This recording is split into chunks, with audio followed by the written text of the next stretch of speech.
Good morning, Captain Josh Phillips here with Mayock County Sheriff's Office. Give you an update on the case that we've been working here recently. We had information from a victim in a case when she was 9 years old that there's some inappropriate contact between her and a neighbor. Subsequently, when we were given that information, interview was completed. We were able to get another victim that was also involved with this individual. She was also 9 at the time. That was about 13 years ago. Our first victim was about 5 years ago.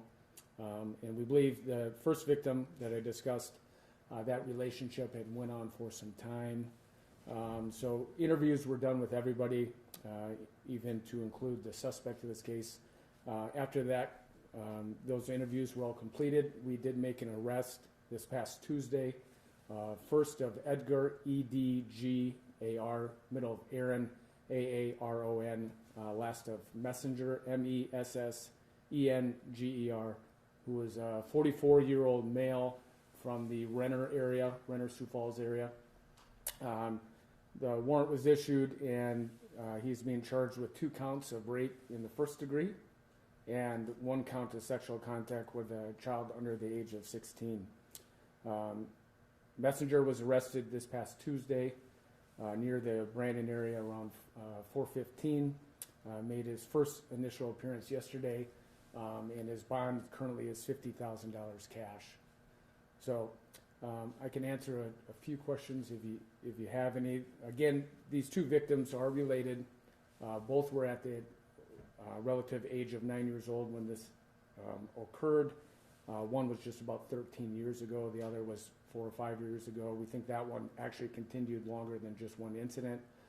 So we have a lot of forensic evidence to go through here in this case. So there could be some additional charges. We don't know that yet. And then some more information for our case to give us a better timeline of maybe how long this relationship went on for. The suspect in this case is not related to the victims. However, is an acquaintance, I would say, was a family friend at the time of these incidences.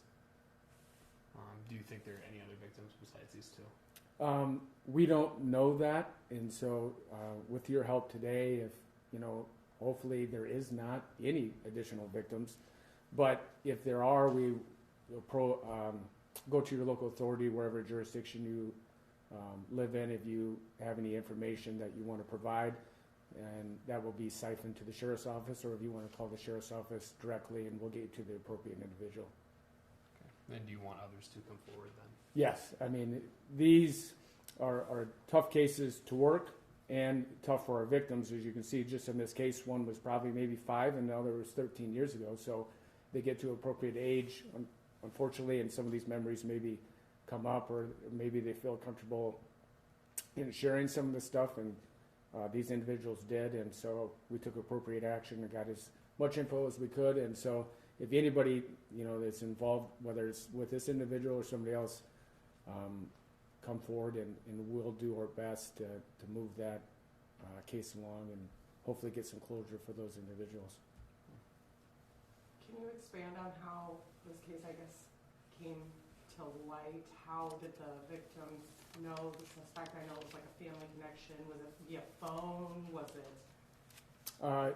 They lived in a close proximity. Okay. And so that relationship built from there and kind of carried on. Was he like the babysitter, or? A family friend that probably was around for different events and maybe, watched the kids periodically here and there. And so, unfortunately, we've seen these time and time again. These are, not saying this specific individual, but these are types of things that they do, or I would label that as grooming, kind of building a stronger relationship with that individual. And I would kind of say that's kind of what happened in this case. Does he have any other history? Nothing in regards to cases similar to this. Anything else? All right. Well, thank you.